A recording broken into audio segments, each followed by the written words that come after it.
The stalking put me in rehabilitation, asthma, chronic fatigue, a body that had been running 5 years of sustained threat assessment without adequate rest, without adequate support, without any let-up in the hypervigilance required to navigate a coordinated campaign that reached every area of my life.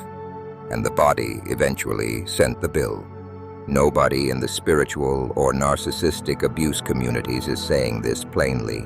They talk about emotional damage. They talk about trauma responses. They talk about healing your energy field.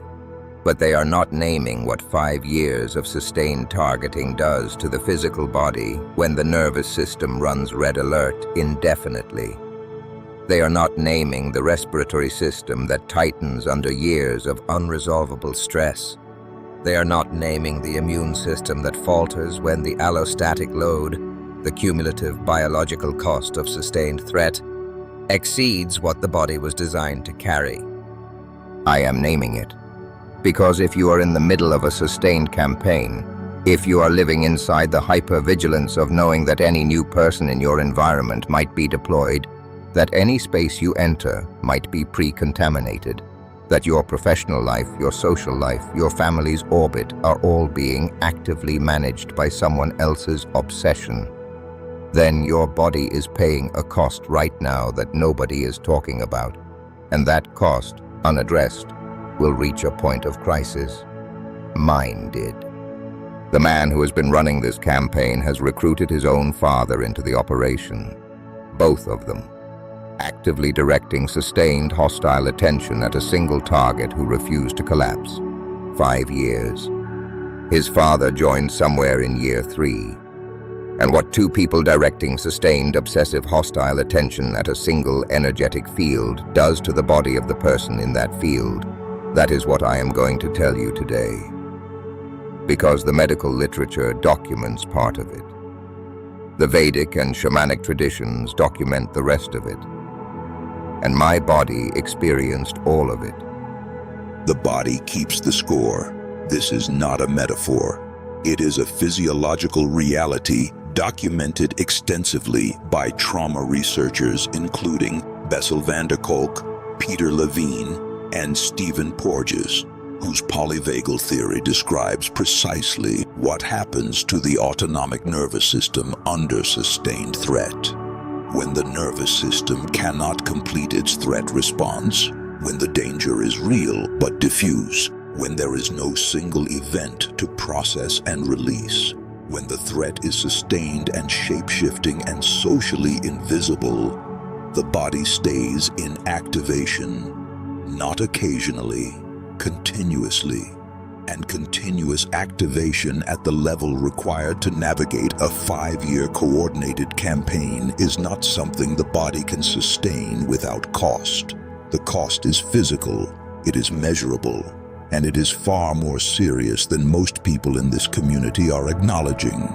Today we are naming what sustained targeting actually does to the body. The physiology.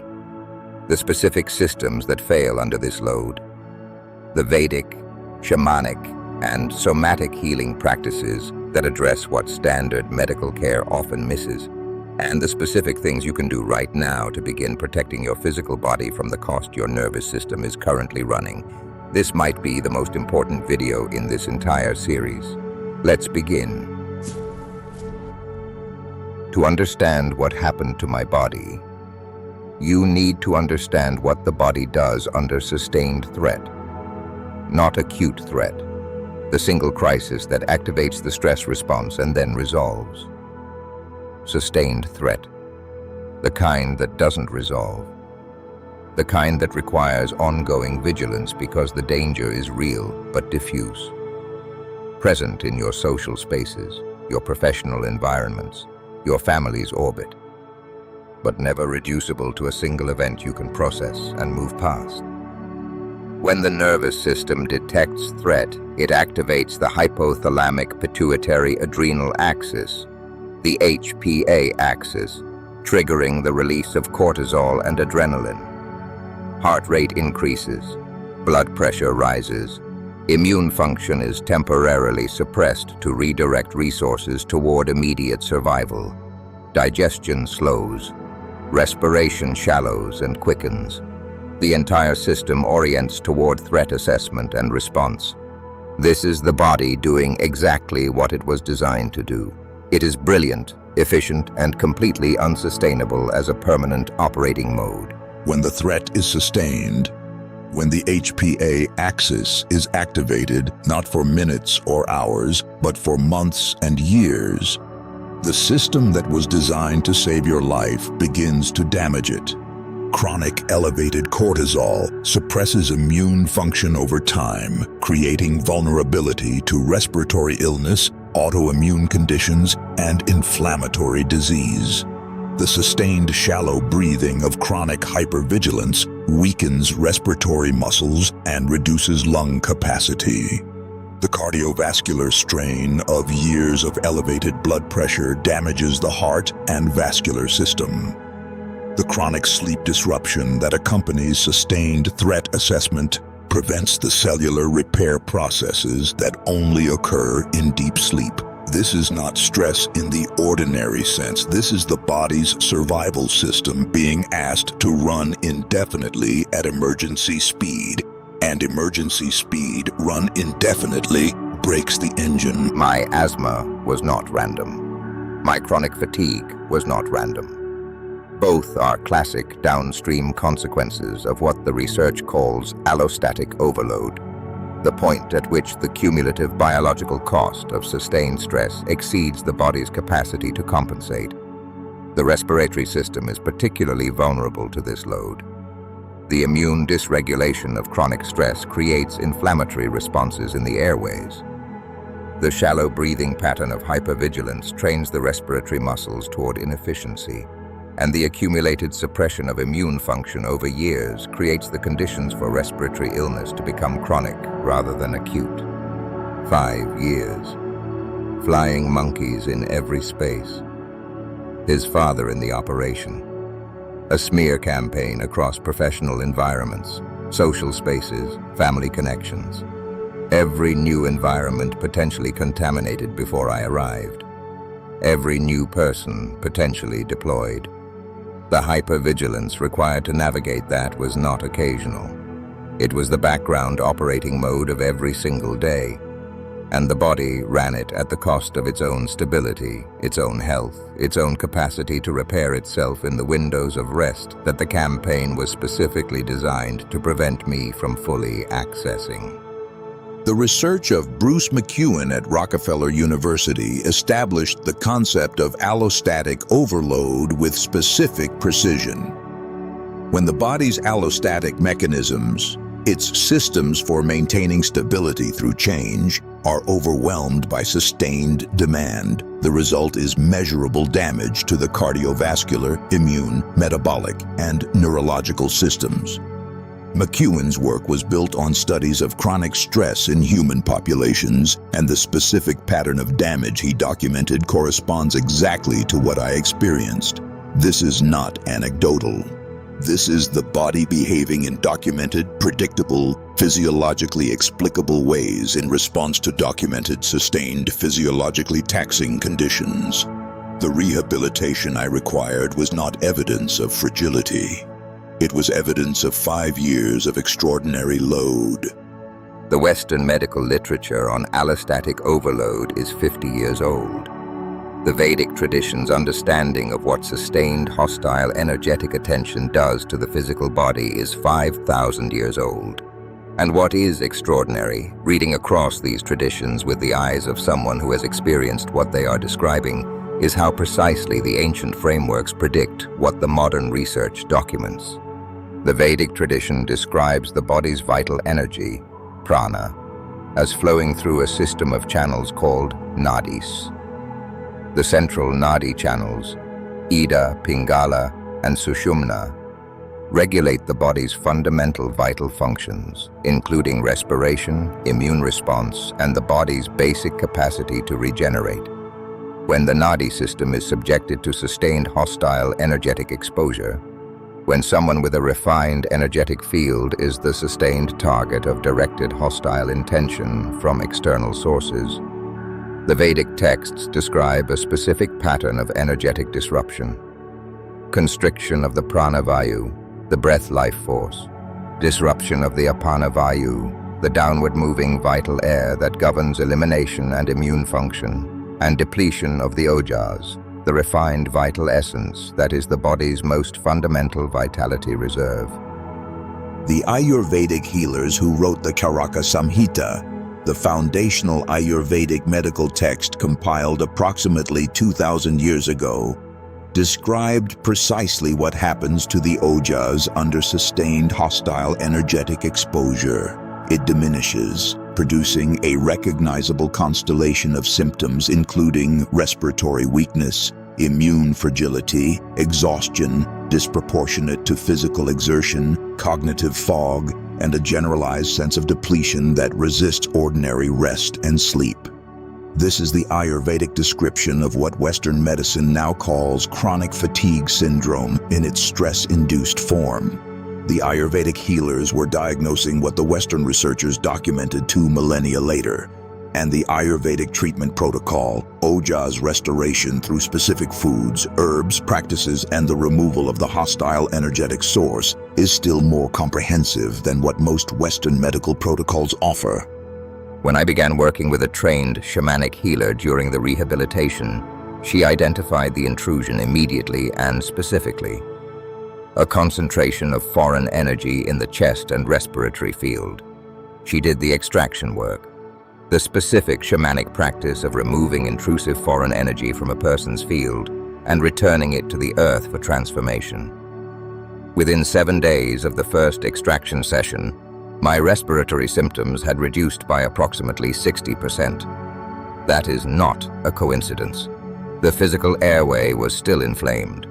The medical treatment was still required and still working, but the energetic constriction that the intrusion had been creating had been removed, and without that energetic constriction, the medical treatment could hold its gains instead of requiring constant repetition against a source that the medical framework was not even designed to see. Stephen Porges's polyvagal theory provides the most precise modern framework for understanding why the body, under sustained targeting, cannot reset on its own. Porges identified 3 states of the autonomic nervous system: the ventral vagal state, associated with safety, social engagement, and genuine rest; the sympathetic activation state, associated with fight or flight; and the dorsal vagal state, associated with freeze, shutdown, and collapse. Sustained targeting holds the nervous system in a specific pattern of alternation between sympathetic activation and dorsal vagal collapse, with the ventral vagal state, the state in which genuine rest and genuine healing occur, becoming progressively less accessible. The hypervigilance of navigating a coordinated campaign is pure sympathetic activation. The exhaustion that follows sustained hypervigilance, when the system cannot maintain the activation level, is dorsal vagal collapse. The body shuttles between these 2 states, while the ventral vagal state, the only state in which the immune system, the respiratory system, and the cellular repair mechanisms can function at full capacity, becomes available for shorter and shorter windows.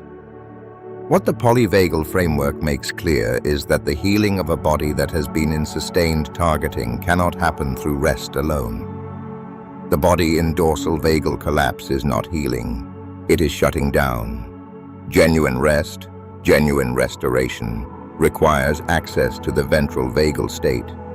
And accessing the ventral vagal state, for a nervous system that has been trained out of it by years of sustained threat, requires specific, targeted intervention. The interventions that most reliably restore ventral vagal access are coherent breathing, which directly stimulates the ventral vagal nerve branches through the respiratory pathway; social engagement with regulated others, which activates the social engagement system that is the primary access point to ventral vagal state; and physical contact with the earth, which the polyvagal research has found to reduce sympathetic activation through the grounding of the body's electrical field. All 3 of these have direct parallels in the Shamanic and Vedic healing traditions that predate the polyvagal research by millennia. The reason the stalking-induced illness is so persistent Why people in sustained targeting campaigns find themselves cycling through partial recovery and relapse even with adequate conventional medical care is precisely this polyvagal dynamic. The body cannot access the healing state while the threat continues. The ventral vagal state requires the nervous system to assess the environment as safe. A nervous system navigating a campaign in which any space might be contaminated, any person might be deployed, and any new development might represent a new escalation, cannot assess its environment as safe.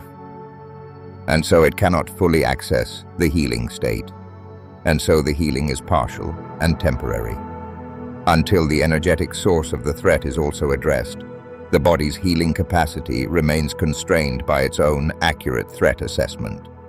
Alongside the shamanic and the Vedic work, the body needs somatic healing. Healing that works directly with the nervous system's stored activation through the body itself, not through cognitive understanding.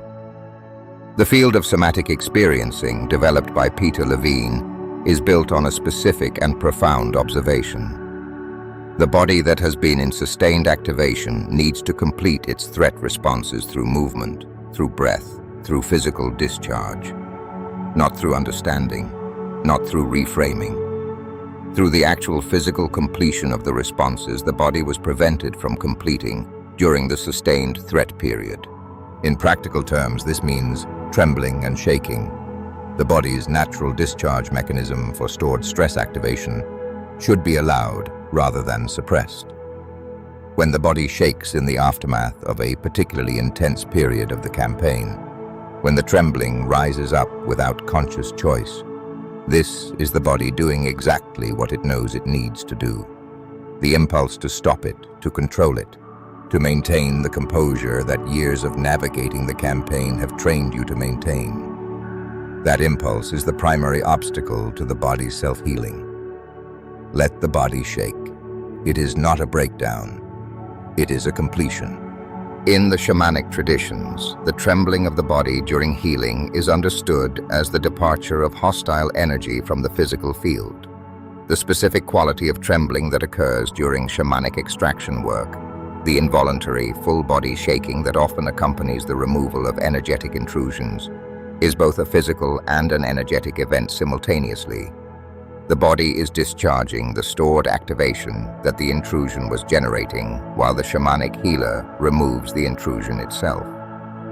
This dual process, somatic discharge and energetic extraction occurring together, is more efficient than either practice alone. This is why traditional healing ceremonies in virtually every culture involve both the physical movement practices, the dance, the trembling, the shaking, and the energetic practices of the shamanic healer.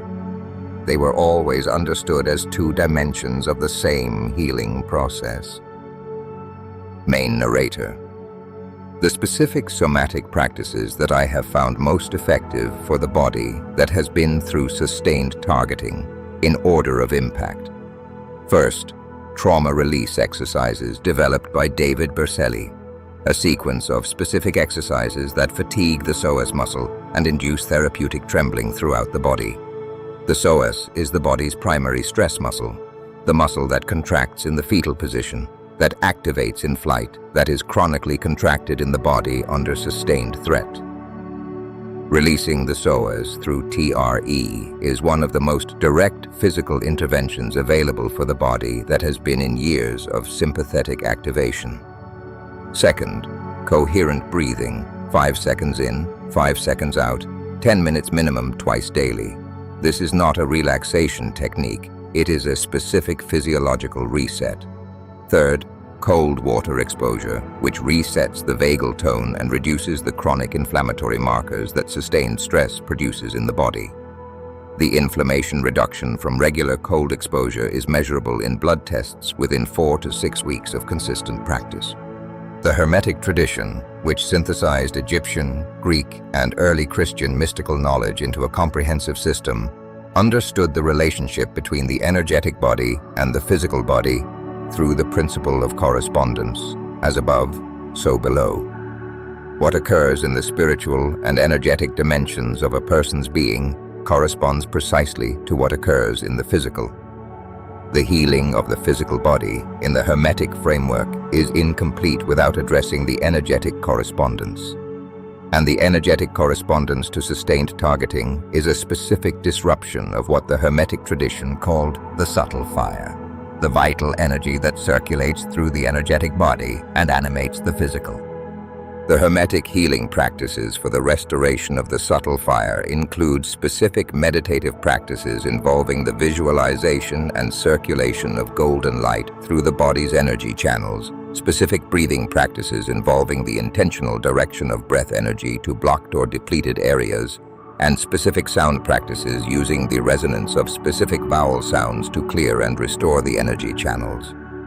These practices have direct parallels in both the Vedic tradition, where they appear as pranayama and nada yoga, and in the shamanic traditions, where the shamanic healer's use of voice, song, and breath in healing work serves the same function. The specific esoteric healing sequence I have found most effective for the body under sustained targeting. Morning, upon waking before any other activity, 5 minutes of conscious full body awareness. Scanning from the crown of the head to the soles of the feet, noticing where there is constriction, tightness, heaviness, and consciously breathing light and warmth into those areas. This is not visualization as imagination. It is directed consciousness as the Hermetic tradition understood it, the instrument of attention as a real force that can be applied to the physical and energetic body with measurable effect. Then the coherent breathing, then the guide conversation, then the cold water. In this sequence, this order, every morning without exception, the sequence matters, the consistency matters more. What the Ayurvedic tradition adds to the morning protocol is the specific dietary and supplementation support for Ojas restoration. The Ojas building foods: ghee, warm, full-fat milk if tolerated, soaked almonds, dates, saffron, ashwagandha in warm liquid. These are not superfoods in the modern marketing sense. They are the specific foods that Ayurvedic medicine identified over 2,000 years of clinical observation as most effective for restoring the fundamental vital reserve that sustained stress depletes. Add lion's mane mushroom for cognitive restoration. Magnesium glycinate before sleep for nervous system regulation. Vitamin D3 with K2 for immune function. Omega-3 fatty acids for inflammatory reduction. These are the supplements that have robust research support specifically for the constellation of effects that sustained targeting produces. Here is the complete healing protocol for the body under sustained targeting in order of priority. Each practice is supported by either the clinical research, the esoteric traditions, or both. None of them are optional. They are the integrated response to a multidimensional attack that requires a multidimensional healing. 1. Treat the body as the primary battleground, not a secondary concern. The spiritual work matters. The psychological understanding matters. But the body is what you live in. If the body collapses, everything else collapses with it. Your physical health is not a side issue. It is the foundation of everything else. 2. The morning protocol in sequence. Guide conversation. Coherent breathing 10 minutes. Cold shower 3 minutes. Ojas building food. Supplementation. This sequence primes the body's healing systems for the day and builds cumulative restoration over weeks and months. 3. TRE twice weekly minimum. The trauma release exercises that discharge the stored activation from the psoas and the peripheral nervous system. The body needs to complete what sustained threat prevented it from completing. This is the specific mechanism. Use it regularly. 4. Shamanic extraction work with a trained healer when the physical symptoms are clinically significant. The energetic intrusion from sustained two-source hostile attention, stalker and father, both directing sustained obsessive attention at your field, cannot be cleared by physical or psychological means alone. It requires energetic intervention. Seek a skilled practitioner. Do the work. The physical treatment will hold better when the energetic source has been addressed. 5. Sleep architecture protection. In bed before 10 p.m. Total darkness. No screens for 90 minutes before sleep. Magnesium glycinate. The body's primary repair window is the first 4 hours of sleep, and it cannot be replicated later in the night or compensated for with longer sleep duration. Protect this window with the same seriousness you would give to any other critical maintenance requirement. 6. Grounding, daily, non-negotiable. Bare feet on earth, grass, stone. 5 minutes minimum. The research on earthing demonstrates measurable reduction in inflammatory markers from regular physical contact with the Earth's electromagnetic field.